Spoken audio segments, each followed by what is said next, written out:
Hello everyone, and welcome to today's presentation on Phone OTA Tool Introduction. Now, let's get started. I will introduce the OTA tool from 4 key perspectives: Introduction, Realtek OTA Tool, Realtek OTA SDK, and Troubleshooting.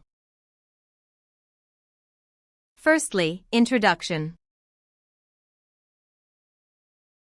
Let's start by exploring the fundamental question: what is OTA?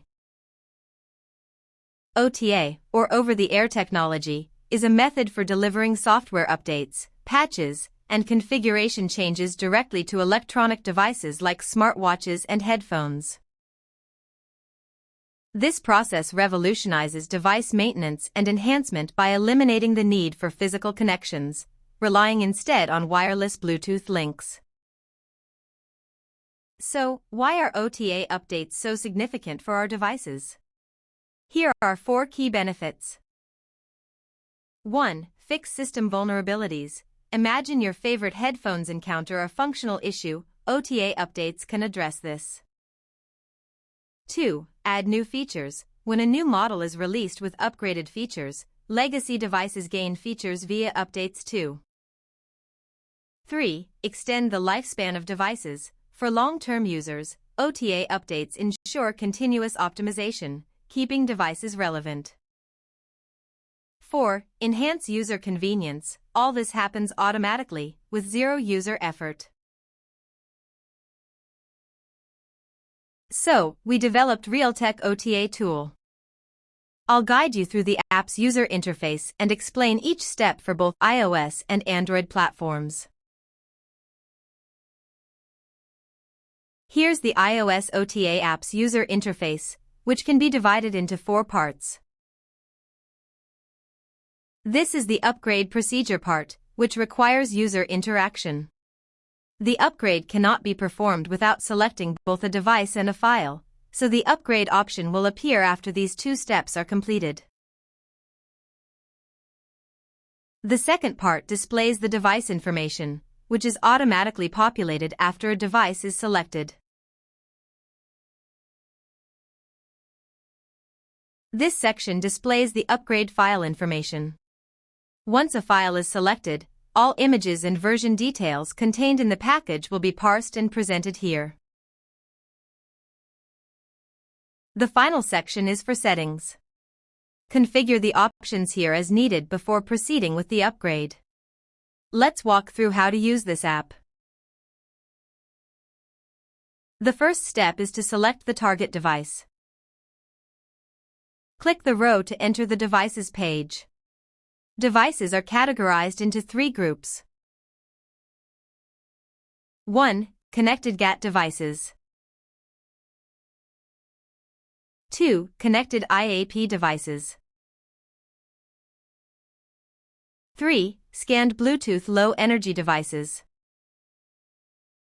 Select the target device to connect from the list. Then, the app will navigate back to the home page and the device information will be filled in automatically. The next step is to select the upgrade file. But first, we need to import the file to the app. Let's take a look at how to do it with iTools, just 3 simple steps. 1. Connect your iPhone to your Mac and launch iTools. Once connected, you will see the main interface. 2. Click on Documents to access the File Management section. 3. Import the target file into the firmware directory. Alternatively, you can use Xcode or the Finder on your Mac to import the file. Then, get back to our app. Click this row to view files. Unimported files won't appear here. After selecting the target file, the app will return to the home page and auto-populate the file information. In this section, you can view the names of all images, bank information, image features, and version details. The next section is the settings, located below the file information. To enhance the security of OTA updates, we provide 3 configurable items: file version check, battery check, and image feature check. File version check. This feature helps ensure that the correct version of the upgrade file is used. If disabled, upgrades to the same version are permitted.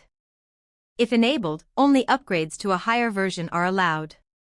Enabling this feature with strict policy is recommended. Battery check. This setting allows to establish a battery threshold to prevent power failure during the upgrade process, which could lead to potential issues. If the battery level is below the specified threshold before the upgrade begins, the upgrade will be prohibited. 30% is recommended. Image feature check. This option ensures compatibility between the image features in the upgrade file and the device. If a mismatch is detected, a warning will be displayed. You will then have the option to either ignore the warning or stop the upgrade process. After completing the steps above, an upgrade option will appear in the operation section. If the device supports both normal and silent modes, a pop-up window will allow you to select your preferred upgrade mode. If only one mode is supported, the upgrade will begin automatically without any prompt. During the upgrade process, the currently upgrading image and the progress will be displayed. If the upgrade is successful, the upgrade completion rate will be shown. If the upgrade fails, an error code will be displayed to indicate the issue. This outlines the complete usage process of our iOS OTA app. The Android OTA app is quite similar to the iOS OTA app. Below, we will briefly outline their similarities and differences. As shown in the figure, this is the initial page of the Android OTA app, which organizes OTA functions by connection types and devices. You can select the relevant entry to access the upgrade page. Here, we take headset as an example. Click on it to proceed to the upgrade page. First, establish a connection with the target device. Once the connection is successful, click on this row to view the device features and details about active and inactive images. Next, select your upgrade file. By clicking on this row, you can view the parsed image information. Before proceeding with the upgrade, click on the gear icon to access the settings menu, which offers a variety of configuration options. As mentioned previously, the most commonly used settings are the battery level check and version check. For additional settings and more detailed information, please refer to the user guide. Finally, click the upgrade button to initiate the upgrade process. During the upgrade, you can view real-time information such as upgrade speed, upgrade progress, and so on. The main difference between the Android and iOS OTA apps is the file location. Android requires a file browser, ES File Explorer is recommended, while iOS requires files to be uploaded to a specified folder. This concludes the introduction on using the Android and iOS OTA apps. Next, let's move on to the Realtek OTA SDK. I will introduce the contents of the SDK package, which will enable you to customize your own OTA tools based on the SDK. We offer a package named Realtek BT iOS or Android OTA SDK followed by the version number. The structure of the iOS package is illustrated in the accompanying figure. Within the examples folder, you'll find sample code that demonstrates how to use the API. Folders with the XC framework extension are pre-built framework bundles. These libraries are packaged into a single bundle that supports multiple architectures and platforms, ensuring compatibility across various devices. It looks like this. Folders with the Dockerchive extension are developer documents, and the Markdown file provides guidance on how to open these documents. The manifest is a list detailing the items included in the zip file. The release file documents the update history. Similarly, in the Android package, the Docs folder contains API integration instructions and update history. The Libs folder contains the libraries. This is an installation package. The SRC folder contains sample code. The above constitutes all the contents of the SDK. Our final topic is troubleshooting. We provide insights and suggestions to enhance your experience and streamline your development with the tool. The most common issue we encounter when using the tool is an invalid upgrade file. On iOS, you'll see this error. And on Android, it may look like this. We offer 4 checkpoints to help resolve this.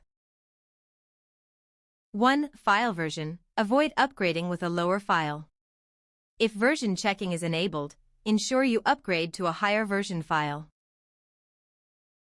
2. File type. Make sure the correct file type is selected. RWS devices need a combined file, while non-RWS devices can use either a pack file or a single bin file. 3. Device compatibility. Verify that the file is the correct upgrade file intended for your device.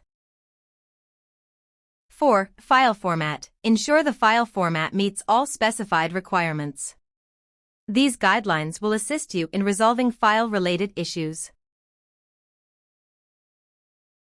If you're looking to develop your tool using our SDK, here are some tips to help you get started.